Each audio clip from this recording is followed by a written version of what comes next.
प्यारे बच्चों, हम लोग अध्याय 3 विद्युत धारा का अध्ययन कर रहे हैं। तो आज हम जिस टॉपिक की बात कर रहे हैं वो है वैद्युत सेल। तो बच्चों, सेल के बारे में आप लोग पहले से ही परिचित होंगे। आप लोगों ने देखा होगा बहुत सारी जगह पर वैद्युत सेल का इस्तेमाल होता है, जैसे रिमोट की बैटरी हो गई या टार्च में लगने वाली बैटरी हो गई, या आप लोगों ने इन्वर्टर की बैटरी हो गई, या मोटर गाड़ी में जो भी बैटरी लगी होती हैं। तो इस तरह से आपने हर जगह पर बैटरी या वैद्युत सेल के इस्तेमाल को देखा होगा बच्चों, ठीक है। और इसके बारे में हम लोग पढ़ते भी आ रहे हैं, कुछ न कुछ जानकारी भी इसके बारे में आपको है कि वैद्युत सेल काम क्या करता है बच्चों। तो हम लोग जानते हैं वैद्युत सेल, आप साधारण भाषा में कहें तो क्या करता है सेल किसी बल्ब को जलाता है, ठीक है, या सेल उससे पंखा जोड़ देंगे पंखे को चलाता है, या जो भी उपकरण जैसी सेल की क्षमता होगी उस हिसाब से बच्चों कार्य करता है। तो सेल वास्तव में अगर हम लोग साइंटिफिक लैंग्वेज में कहें तो सेल क्या करता है, सेल परिपथ में जो ऊर्जा का प्रवाह, यानी जैसे बल्ब जो जलता है उसको क्या चाहिए, बल्ब को जलने के लिए ऊर्जा चाहिए, ठीक है। तो उस ऊर्जा को प्रदान कौन करता है, उस ऊर्जा को सेल प्रदान करता है। तो जब हम सेल लगा देते हैं उसमें तो वो बल्ब जलने लगता है। तो इस प्रकार से ऊर्जा के प्रवाह को बनाए रखता है और लगातार हम देखते हैं कि बल्ब हमारा जलता रहता है, ठीक है। तो ऊर्जा के प्रवाह को जब बनाए रखता है कौन, सेल काम करता है। तो आप लोगों ने सेल कैसे काम करता है, ठीक है, यह सेल की आंतरिक संरचना क्या होती है, इसके बारे में केमिस्ट्री में भी आप लोग पढ़ते होंगे। तो यहाँ पर भी हम लोग सेल के बारे में पढ़ेंगे, लेकिन उतना डीपली नहीं पढ़ेंगे। जितने में हमारा काम चल जाए और आसानी से हमको समझ में आ जाए उतना ही हम यहाँ सेल के बारे में अध्ययन करेंगे। और उसके बारे में हमको जानना आवश्यक है, क्योंकि आगे चल करके हम लोग वैद्युत परिपथ पढ़ने वाले हैं और वैद्युत परिपथ में हर जगह वैद्युत सेल जरूर रहेगा, क्योंकि जब तक परिपथ में ऊर्जा के प्रवाह को बनाए रखने के लिए कोई डिवाइस नहीं होगी तब तक करंट नहीं फ्लो होगी और हमारा परिपथ अधूरा है बच्चों। तो इसीलिए सेल के बारे में सबसे पहले जानना जरूरी है। तो सबसे पहले सेल की परिभाषा देख लेते हैं बच्चों। वैद्युत सेल कहते किसे हैं, तो परिभाषित करते हैं, वैद्युत सेल एक ऐसी युक्ति है, डिवाइस, युक्ति का मतलब क्या होता है, यंत्र है, डिवाइस है, जो रासायनिक ऊर्जा को वैद्युत ऊर्जा में परिवर्तित करके किसी परिपथ में आवेश के प्रवाह को निरंतर बनाए रखती है। तो इसमें होता क्या है, कैसे ये बैटरी बल्ब को लगातार जलाती रहती है। तो होता क्या बच्चों, इसके भीतर कुछ रासायनिक क्रियाएं होती हैं जिनसे एनर्जी रिलीज होती है, रासायनिक ऊर्जा मुक्त होती है। और उस रासायनिक ऊर्जा के मुक्त होने से फिर वो रासायनिक ऊर्जा किसमें बदलती है, विद्युत ऊर्जा में बदल जाती है। जो बल्ब जलता है उसको हम लोग क्या कहते हैं, विद्युत ऊर्जा का उपयोग बल्ब करता है। और बल्ब क्या देता है, प्रकाश देता है, या पंखा हमको हवा देता है बच्चों, ठीक है। तो इसको सीधे से समझेंगे कि इसमें क्या होता है, सेल में रासायनिक ऊर्जा विद्युत ऊर्जा में परिवर्तित होती है बच्चों, ठीक है। और ये रासायनिक ऊर्जा विद्युत ऊर्जा में कैसे बदलती है, ये चीज हमको समझनी है यहाँ पर। अगली चीज बच्चों, इसमें सबसे महत्वपूर्ण चीज जो है कि जो हमारे वैद्युत सेल होते हैं, तो सेल जो होते हैं हम लोग जानते हैं, जैसे हम जानते हैं कि जब सेल लगा देते हैं तो परिपथ में धारा बहने लगती है। तो हमारे दिमाग में ये कॉन्सेप्ट आता है बच्चों कि सेल जो है आवेश देते होंगे तभी तो आवेश बहता है, अर्थात आवेश परिपथ में बहने लगता है। तो सेल आवेश देते होंगे, वास्तव में सेल आवेश देते नहीं है बच्चों।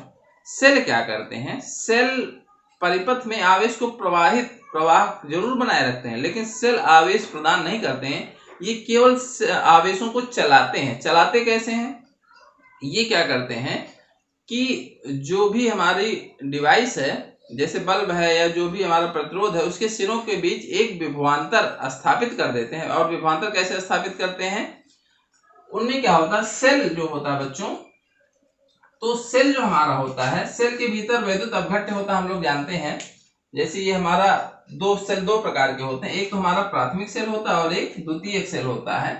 दोनों में अंतर जैसे ये होता है, जैसे हमारे बैटरी या टार्च में जो सेल लगे होते हैं जिनको हम चार्ज नहीं कर सकते, सीधे सीधे कह सकते हैं, वो हमारे प्राथमिक सेल होते हैं, जिनको हम दोबारा चार्ज करके उपयोग में नहीं ले आ सकते हैं।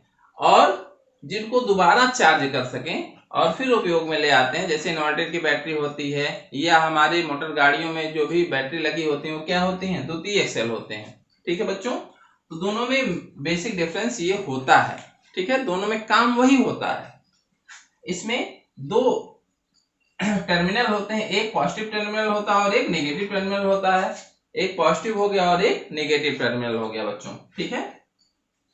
और ये पॉजिटिव और नेगेटिव टर्मिनल बन कैसे जाते हैं, जैसे द्वितीयक सेल में इसमें जब दो इलेक्ट्रोड डाल देते हैं, जैसे एक सेल की अगर हम बात करें, उसमें हमने क्या कहा, वैद्युत अपघट्य हमारा H2SO4 है, ठीक है, और इसमें जो है जिंक और लेड की रॉड डाल देते हैं, तो इसमें जैसे एक रॉड डिप करेंगे जिंक की, ठीक है बच्चों, तो ये हमारा क्या बन जाता है, ये निगेटिव बन जाता है, और जो हमारी लेड की रॉड होती है उसको डिप करते हैं तो ये पॉजिटिव बन जाता है। अब ये कैसे बनता है, इसके बारे में हमको बहुत जानना इस फिजिक्स में जरूरी नहीं है, बस हम ये समझ लेंगे एक इसके भीतर ये वैद्युत अपघट्य जो होता है और ये रॉड डालने से इनके भीतर कुछ एक ऐसी रासायनिक क्रियाएं होती हैं कि एक टर्मिनल हमारा नेगेटिव बन जाता है। नेगेटिव का अर्थ क्या हो गया, नेगेटिव का अर्थ है यहाँ पर इलेक्ट्रॉन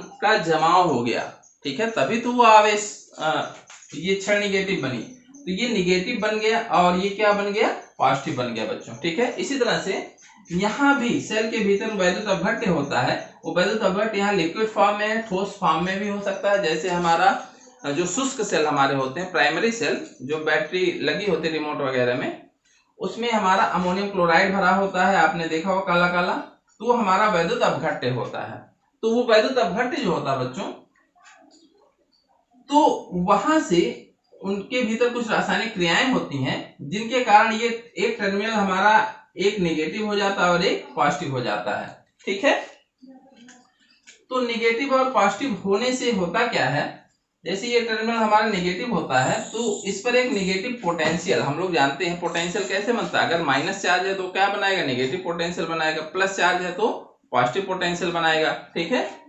तो अगर जैसे ये वाला टर्मिनल हमारा माइनस 0.75 वोल्ट बना और ये वाला क्या बन गया 0.75 वोल्ट प्लस, ठीक है, तो दोनों प्लेटों के बीच यानी ये जो दो इलेक्ट्रोड हैं, ठीक है, इनके बीच अगर हम पोटेंशियल डिफरेंस देखें बच्चों, ये हमारा V1 कह सकते हैं, ये V2 कह सकते हैं, तो जो पोटेंशियल डिफरेंस है V1 माइनस V2, तो 0.75 माइनस ये माइनस है तो 0.75, तो 0.75 माइनस माइनस प्लस हो जाता है बच्चों, प्लस 0.75, तो ये हो गया 1.5 वोल्ट। तो इस तरह से अगर हम देखें दोनों टर्मिनल के बीच का जो पोटेंशियल डिफरेंस है वो कितना आ गया 1.5 वोल्ट आ गया। तो जब इस बैटरी को किसी डिवाइस से जोड़ते हैं, जैसे बल्ब से हमने जोड़ दिया, इसके सिरों के बीच या किसी भी प्रतिरोध से जोड़ते हैं, पंखा हो गया, जोड़ते हैं, तो उनके सिरों के बीच क्या हो जाता है, एक पोटेंशियल डिफरेंस स्थापित हो जाता है, अर्थात विभवांतर स्थापित हो जाता है। विभवांतर स्थापित होने से क्या होता है, अब जैसे विभवांतर स्थापित होता है बच्चों, तो हम लोग जानते हैं किसी भी तार में या प्रतिरोध में या कहीं भी वो विभवांतर स्थापित होने से उसके भीतर जो मुक्त इलेक्ट्रॉन होते हैं वो क्या होते हैं, निम्न विभव से उच्च विभव की ओर गति करने लगते हैं। बस यही काम विद्युत सेल करता है बच्चों। ये क्या करता है कि जैसे ये चीज हम लोगों ने पढ़ी थी, एक तार है, तार से सीधे समझ लेते हैं, इसके सिरों के बीच हमने क्या लगा दिया, सेल लगा दिया, बैटरी लगा दी, ठीक है बच्चों। ये टर्मिनल हमारा क्या हो गया प्लस और ये हो गया माइनस, तो इन दोनों टर्मिनल के बीच उसने क्या किया, एक पोटेंशियल डिफरेंस स्थापित कर दिया, और जैसे ही पोटेंशियल डिफरेंस स्थापित किया इसके भीतर के मुक्त इलेक्ट्रॉन चलने लगते हैं, ये चीज हम लोग पढ़ चुके हैं। और जब चलने लगते हैं दिशा में तो इसमें क्या होती है, धारा प्रवाहित होने लगती है बच्चों। यही काम सेल करता है। तो सेल क्या करता है, वो पोटेंशियल डिफरेंस स्थापित कर देता है और जिसके कारण धारा प्रवाहित होने लगती है, ठीक है बच्चों। अगर अभी नहीं समझ में आया तो इस प्रकार से आप समझ सकते हैं, जैसे हम लोग देखते हैं कि पानी जो हमारा होता है, पानी को अगर नीचे से ऊपर चढ़ाना होता है तो हम लोग क्या लगा देते हैं, मोटर लगा देते हैं, पंप लगा देते हैं। पंप जो होता है हमारा, पंप हमारा क्या है, क्या पंप पानी देता है, पंप में से, पंप के भीतर से पानी नहीं आता बच्चों। पंप क्या करता है, एक प्रेशर डिफरेंस क्रिएट कर देता है। जैसे नीचे पानी का प्रेशर है, ठीक है, और ऊपर क्या करता है, वो पानी का प्रेशर कम कर देता है ऊपर की तरफ, तो नीचे प्रेशर ज्यादा हो जाता है और ऊपर प्रेशर कम हो जाता है। तो प्रेशर डिफरेंस के कारण पानी नीचे से ऊपर की तरफ फ्लो होने लगता है। नहीं तो जनरली क्या होता है, नीचे ऊपर से नीचे जाता है। अब पानी प्रेशर डिफरेंस के कारण नीचे से ऊपर फ्लो होने लगता है। तो इस प्रकार से जो हमारा पंप होता है वो क्या करता है, वो फ्लो को बनाए रखता है। कैसे, प्रेशर डिफरेंस क्रिएट करके। वो पानी उत्पन्न नहीं करता है, उसमें जितना पानी इधर से खींचेगा उतना पानी उधर से बाहर निकल जाएगा। ये इसी तरह से आप सेल को भी समझ सकते हैं। सेल भी क्या करता है, एक पोटेंशियल डिफरेंस स्थापित करता है। तो जितना आवेश सेल एक तरफ से जाता है उतना ही आवेश दूसरी तरफ से आ जाता है। तो सेल जैसे किसी चीज से, जैसे हमने कहा हमारे पास अगर 1000 रुपए है, तो 1000 रुपए में से अगर हमने 10 रुपए खर्च किया और 10 रुपए इधर से आ गया, तो क्या हमारा रुपया खर्च हुआ? नहीं। उसी तरह से जो हमारे सेल होते हैं, सेल के भीतर भी यही चीज होती है।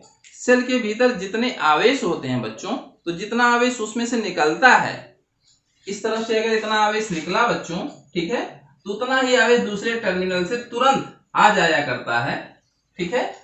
तो सेल के भीतर जो भी आवेश है उसमें कमी नहीं हुई, ठीक है।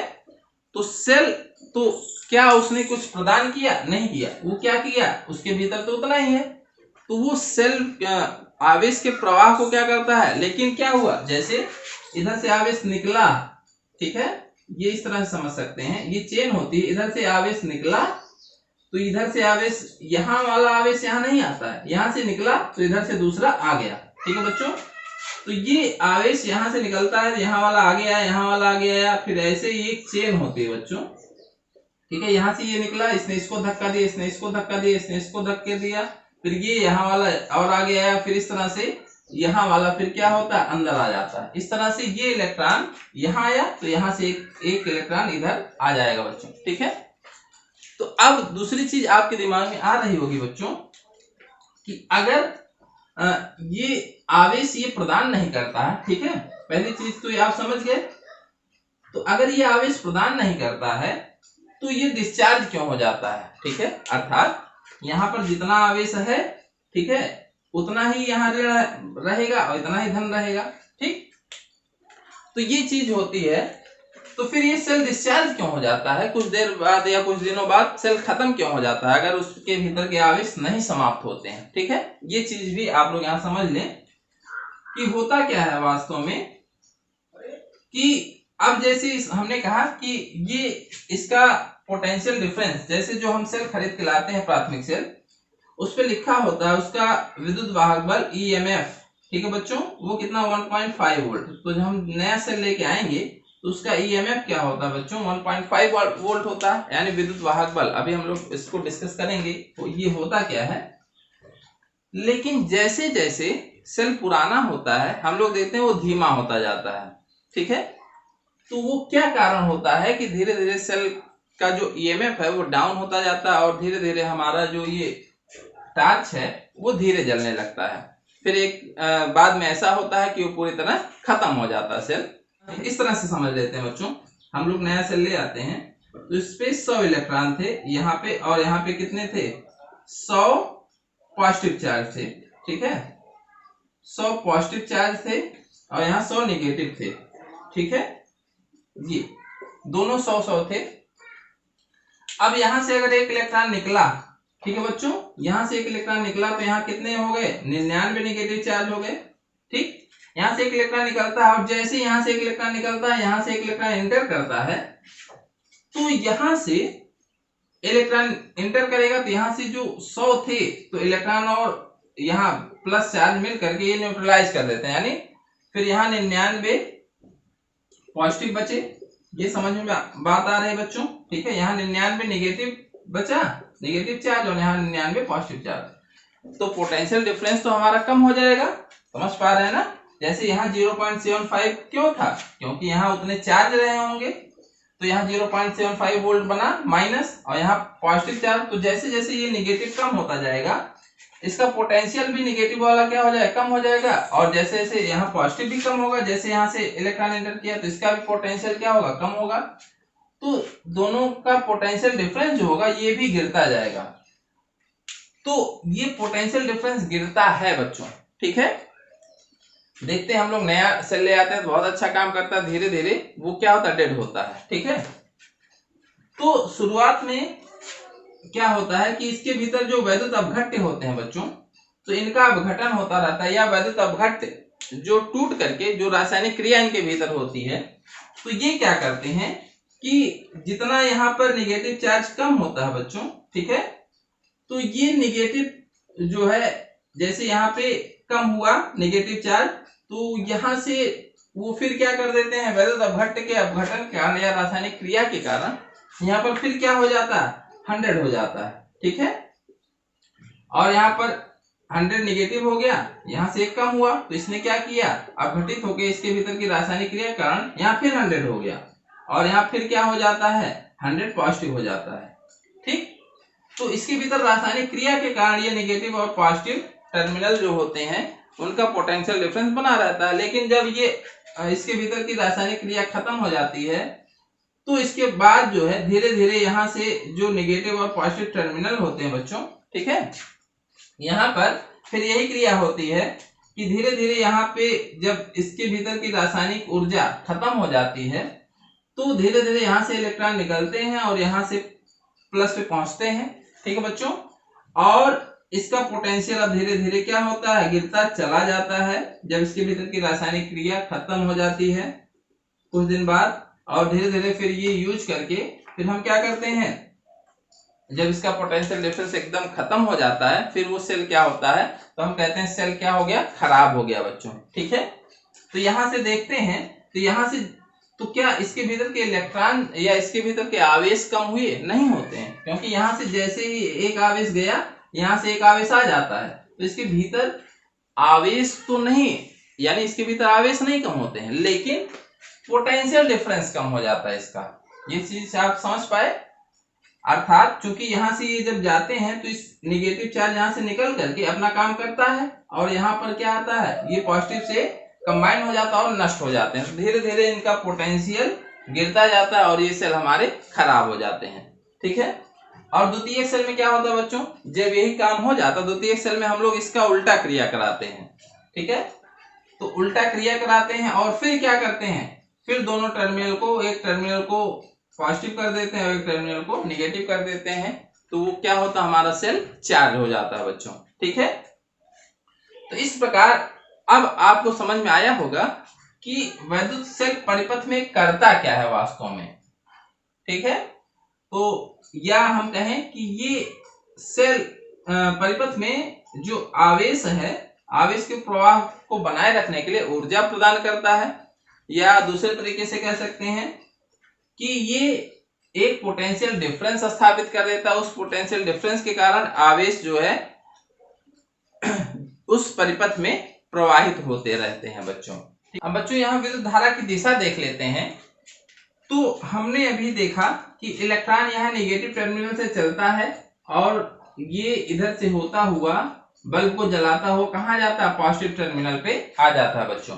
तो हम लोग जानते हैं कि जिधर इलेक्ट्रॉन फ्लो होता है बच्चों, इलेक्ट्रॉन की फ्लो होने के अपोजिट दिशा में, ठीक है, इलेक्ट्रॉन अगर इधर से इधर जा रहा है तो धारा किधर से किधर जाती है, पॉजिटिव से नेगेटिव। इलेक्ट्रॉन नेगेटिव से पॉजिटिव चलता है तो धारा हमारी कैसी चलती है, पॉजिटिव से नेगेटिव। या हम लोग आसानी के लिए कहते हैं बच्चों कि पॉजिटिव चार्ज चल रहा है। बहुत जगह आपको बुक्स में लिखा मिलेगा कि यहाँ से धन आयन निकलते हैं और यहाँ ऋण आयन पे यानी ऋण टर्मिनल पे समाप्त हो जाते हैं। तो क्योंकि धारा हमारी धन से ऋण होती है यानी पॉजिटिव से नेगेटिव चलती है, तो इसीलिए हम लोग यहाँ मानते हैं कि यहाँ से पॉजिटिव चार्ज निकलते हैं और यहाँ आ जाते हैं, ठीक है बच्चों। तो ये तो बाहर हमारी धारा जो होती है कैसे चलती है, पॉजिटिव से नेगेटिव चलती है बच्चों, ठीक है। ये हमारा धारा की दिशा होगी। यहाँ भी देख सकते हैं पॉजिटिव से नेगेटिव टर्मिनल पे धारा बह रही है, ठीक है बच्चों। तो वास्तव में अब देखें यहाँ पर दो कॉन्सेप्ट यूज होते हैं बच्चों। सेल के भीतर धारा किस प्रकार बहती है, तो वास्तव में अगर आप सीधे से समझना चाहें तो हम लोगों ने पढ़ा है कि धारा किसी परिपथ में कब बहती है?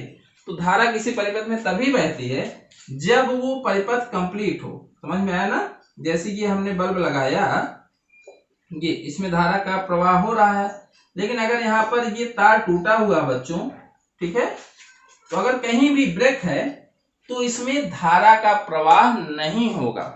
ठीक है बच्चों, कहीं भी सर्किट अगर जैसे यहाँ पर हम लोग स्विच लगा देते हैं, स्विच को अगर हमने निकाल दिया है यहाँ से, यानी ये ओपन सर्किट हो गई ये धारा, तो कहीं भी जैसे हम लोग देखते हैं कहीं भी अगर तार टूट गया बीच में, ठीक है, ऐसा नहीं कि यहाँ सेल लगा है यहाँ से ऐसे ये बल्ब को जला देगा और ये यहाँ पे यहाँ के टूटने से कोई मतलब नहीं। जब तक पूरी सर्किट कंप्लीट नहीं होगी बच्चों तब तक धारा इसमें बहेगी नहीं। ठीक है, तो उसी तरीके से यहाँ भी तो हम ये नहीं देखते हैं, यहाँ पर हम देख रहे हैं कि इलेक्ट्रॉन यहाँ से चल रहा है, ठीक है, और यहाँ पे आके खत्म हो जा रहा है बच्चों। ठीक है, तो सेल के भीतर क्या हो रहा है? क्या सेल के भीतर धारा नहीं बह रही है? सेल के भीतर भी धारा बहती है बच्चों। ठीक है, क्योंकि जब तक ये सेल के भीतर ऐसे धारा नहीं बहेगी, सेल के भीतर धारा इस तरह से बहनी चाहिए ना, क्योंकि ये देख रहे हैं सॉरी धारा इस तरह से इधर जा रही है, तो इधर से फिर सेल के भीतर धारा इधर से इधर आनी चाहिए। ठीक है बच्चों, ये होता है तब ये कंप्लीट सर्किट बनेगी और ये धारा का प्रवाह हमारा बनेगा। ठीक है बच्चों, तो अभी हम लोगों ने देखा कि इलेक्ट्रॉन तो हमारे यहाँ से यहाँ तक जाते हैं, तो सेल के भीतर क्या इलेक्ट्रॉन नहीं चलते हैं? तो दो तरह से अगर हम आसानी के लिए कहें, आपको आसानी से समझ में आए, हम ये कह सकते हैं बच्चों कि यहाँ से इलेक्ट्रॉन गया, यहाँ से ऐसे इलेक्ट्रॉन जा रहा है, इलेक्ट्रॉन गया फिर यहाँ पे आया, फिर यहाँ से इसके भीतर इलेक्ट्रॉन इधर से इधर चल रहा है, इलेक्ट्रॉन इधर से इधर चल रहा है सेल के भीतर। तो आसानी के लिए ये कह सकते हैं, लेकिन वास्तव में सेल के भीतर इलेक्ट्रॉन नहीं चलते हैं। जो वास्तविक क्रिया होती है बच्चों, सेल के भीतर इलेक्ट्रॉन नहीं चलते हैं, सेल के भीतर वैद्युत अपघट्ट के आयन चलते हैं। जैसे यहाँ पर क्या होता है, अमोनियम क्लोराइड होता है, अमोनियम क्लोराइड, तो अमोनियम क्लोराइड टूट जाता है बच्चों, NH4 प्लस और Cl माइनस बनता है। या यहाँ पर H2SO4 है वैद्युत अपघट्ट, तो H प्लस प्लस और SO4 माइनस माइनस। तो इसके भीतर जो हमारे होते हैं ये सल्फेट आयन और हाइड्रोजन आयन चलते हैं। तो ये भी हमने बताया था, हम लोगों ने पढ़ा भी है कि ये भी आवेशों के वाहक हैं, इस पे 2 नेगेटिव चार्ज हैं और 2 पॉजिटिव चार्ज। तो जब ये चलेंगे तो इलेक्ट्रॉन के बहने से धारा नहीं बहती, आवेश के बहने से बहती है।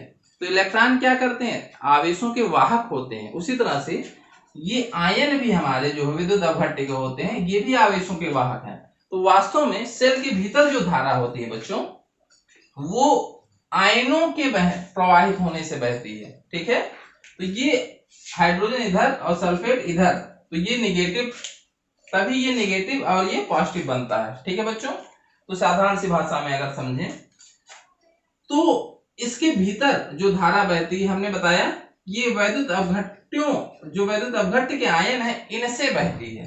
ठीक है, तो ये चीज आपको समझ में आ गई, मिसकंसेप्शन ना हो।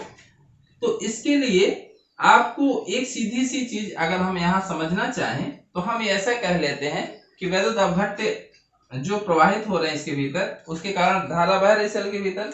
तो हम सीधे सीधे समझ लेते हैं कि यहाँ से इलेक्ट्रॉन ऐसे जा रहे थे, यहाँ से अब इलेक्ट्रॉन, ये इलेक्ट्रॉन अब यहाँ से फिर इसके भीतर इधर आएंगे बच्चों ना, तो यहाँ से गए और यहाँ से फिर इधर आए, फिर इधर से चले, फिर इधर आए, आसानी के लिए। तो अगर इलेक्ट्रॉन इधर से इधर चल रहे हैं तो धारा हम लोग जानते हैं सेल के भीतर किधर से किधर बहेगी, इधर। ठीक, अब सेल के बाहर और सेल के भीतर, ये बहुत इंपॉर्टेंट कॉन्सेप्ट है, आगे आपको काम आएगा। सेल के बाहर जो, ये हमारी धारा की दिशा हो गई सेल के भीतर। ठीक है, तो हम देखते हैं सेल के बाहर तो धारा हमारे देख रहे हैं पॉजिटिव से नेगेटिव चल रही है, क्योंकि इलेक्ट्रॉन नेगेटिव से पॉजिटिव चल रहे हैं। लेकिन सेल के भीतर बच्चों हम देखेंगे इलेक्ट्रॉन किधर से किधर चल रहे हैं, पॉजिटिव से नेगेटिव जा रहे हैं। इलेक्ट्रॉन हमारे पॉजिटिव से नेगेटिव जा रहे हैं, तो अगर इलेक्ट्रॉन पॉजिटिव से नेगेटिव जा रहे हैं तो धारा हमारे नेगेटिव से पॉजिटिव बह रही है। समझ में आ रहा है, धारा हमारी कैसे बहती है, नेगेटिव से पॉजिटिव बहती है। तो हमें बार बार ये बताया जाता है बच्चों छोटी क्लासेज में कि धारा कैसे बहती है, पॉजिटिव से निगेटिव बहती है, तो वो पूरी चीज नहीं बताई जाती, क्योंकि हम लोग धारा कहाँ देखते हैं, धारा तो हम सेल के भीतर देखते नहीं, धारा हम कहाँ देखते हैं, सेल के बाहर ही देखते हैं।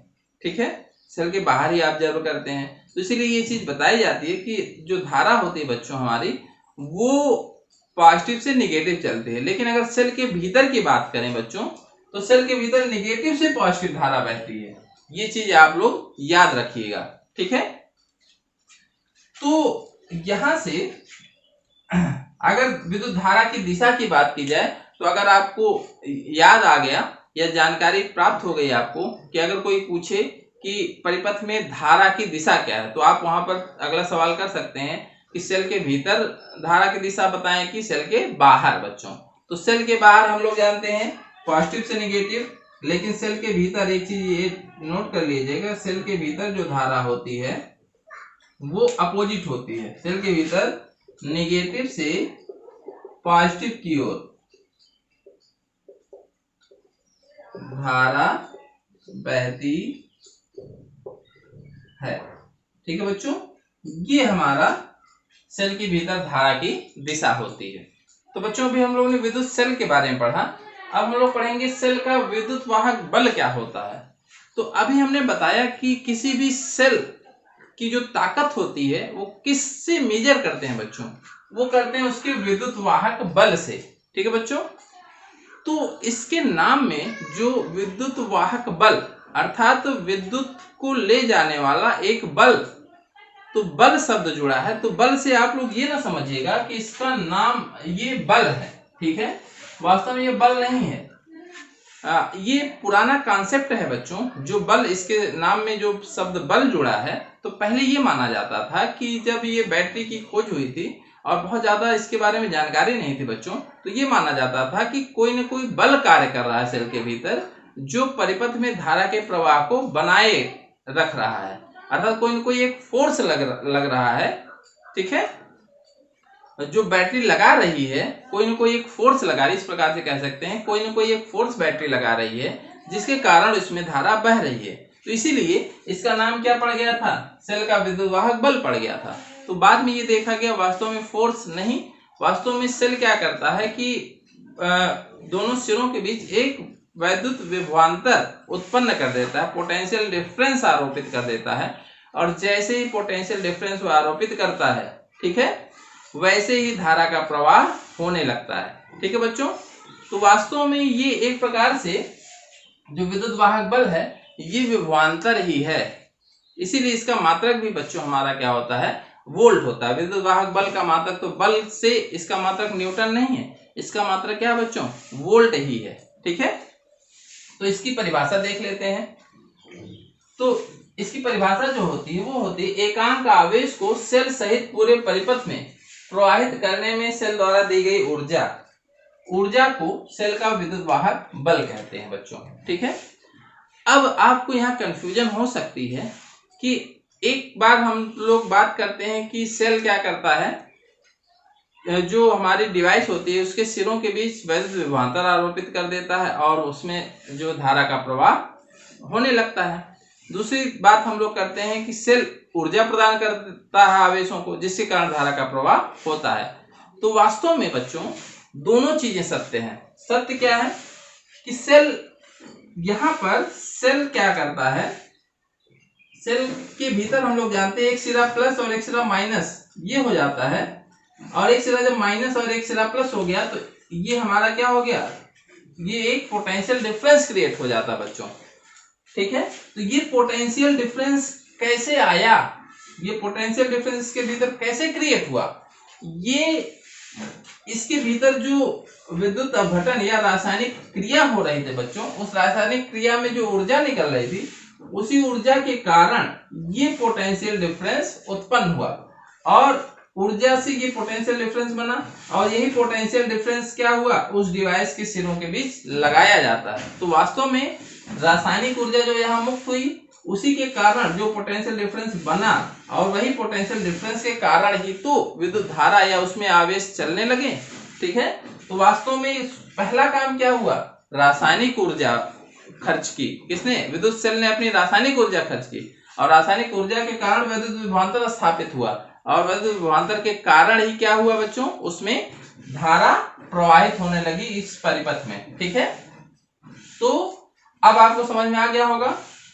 तो वास्तव में अगर सही सही देखा जाए तो जो सेल होता है वो अपनी रासायनिक ऊर्जा खर्च करके ही क्या करता है, परिपथ में धारा का प्रवाह बनाए रखता है। कहीं भी कुछ भी काम हो रहा है, अगर हम ऊर्जा के टर्म में कहें तो कहीं ना कहीं एक ऊर्जा खत्म हो रही है तो दूसरी ऊर्जा वहां पर बन रही है, या एक ऊर्जा दूसरी ऊर्जा में परिवर्तित हो रही है। ये ऊर्जा संरक्षण का नियम होता है। समझ में आ गया अब आपको? तो यही चीज होती है। अब इसकी परिभाषा बच्चों हम लोग कैसे देते हैं, तो अभी हम लोगों ने पढ़ा कि किसी भी परिपथ में धारा तभी बहेगी जब वो सर्किट कंप्लीट होगा बच्चों। ठीक, तो जैसे अगर यहाँ से इलेक्ट्रॉन चलता है या आवेश चलता है, तो यहाँ से चल करके यहाँ तक आने में जितनी ऊर्जा उसको चाहिए, ठीक है, अगर उससे कम ऊर्जा रहेगी इसके पास तो ये इसमें धारा प्रवाहित नहीं होगी। ठीक है, तो कम से कम उतनी ऊर्जा चाहिए कि यहाँ से चल करके ये आ जाए। और अलग बात है कि यहाँ पर हम लोग जानते हैं कि इसके भीतर जो धारा बहती है वो विद्युत अपघट्य के आयन के कारण बहती है, तो वहां पर आपको कंफ्यूजन नहीं होना चाहिए। तो हम सीधे सीधे ऐसा मान लेते हैं कि यहाँ से आवेश एक चला और चल करके फिर यहाँ आया। ठीक है, वो टोटल आवेश उतना ही आएगा, वो चाहे जिसके कारण आवेश इसके यहाँ बाहर भले इलेक्ट्रॉनों के कारण बह रही है, यहाँ भले ही विद्युत अपघट्यों के आयन के कारण बह रही है, लेकिन टोटल आवेश का प्रवाह उतना ही होता है। ठीक है, तो यहाँ से 1 कूलम अगर आवेश चला, 1 कूलम आवेश यहाँ क्या एकांक आवेश, तो एकांक आवेश का मतलब है 1 कूलम आवेश। ठीक है, 1 कूलम आवेश यहाँ से चल करके सेल सहित, अभी हम लोग देखेंगे यहाँ से चला और ये पूरे सेल के भीतर से भी 1 कूलम आवेश आ रहा है, और वो कौन ला रहा है इससे हमको फर्क नहीं पड़ता। ठीक है, यहाँ पर फिर अगर आ गया तो यहाँ से यहाँ तक पूरे सर्किट को कंप्लीट करने के लिए जितनी ऊर्जा सेल देगा, ठीक है, अर्थात अब इसमें क्या हो गया कि सेल जितनी ईएमएफ का होगा, समझ में आया ना, उतना ही ज्यादा 1 कूलम की ऊर्जा बनेगी, और जितना ज्यादा 1 कूलम की ऊर्जा बनेगी उतना ही तेजी से हमारा बल्ब जलेगा, उतना तेजी से हमारा फैन चलेगा। आप समझ में आया? अर्थात जो ये आवेश की ऊर्जा है वो किस में निर्भर करती है, वो ईएमएफ पे निर्भर करती है। ज्यादा ईएमएफ रहेगा तो सेल के ये परिपथ में जो आवेश चलेंगे उनकी एनर्जी क्या होगी, ज्यादा होगी बच्चों। ठीक है, तो इसको कैसे मेजर करते हैं, तो 1 कूलम अगर नहीं हम लोग के पास है तो हम लोग क्या करते हैं कि माना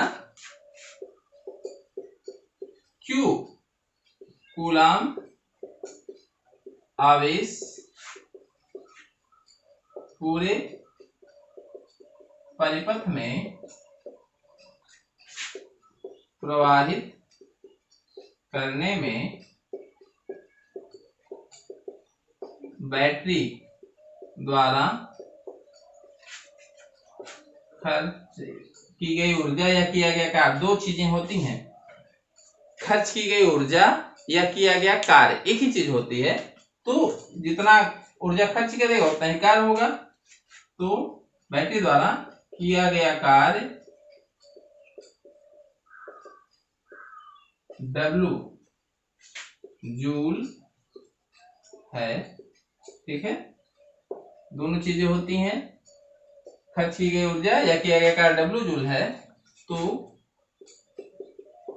विद्युत वाहक बल जो होगा बैटरी का विद्युत वाहक बल E बराबर W/Q, इस फार्मूले से हम लोग निकालते हैं। तो अगर 1 कूलम यहाँ नहीं है तो हम लोग Q कूलम या 10 कूलम, जैसे 10 कूलम आवेश हमने देखा, 10 कूलम आवेश को प्रवाहित करने में क्या देखा, 50 जूल कार्य किया गया।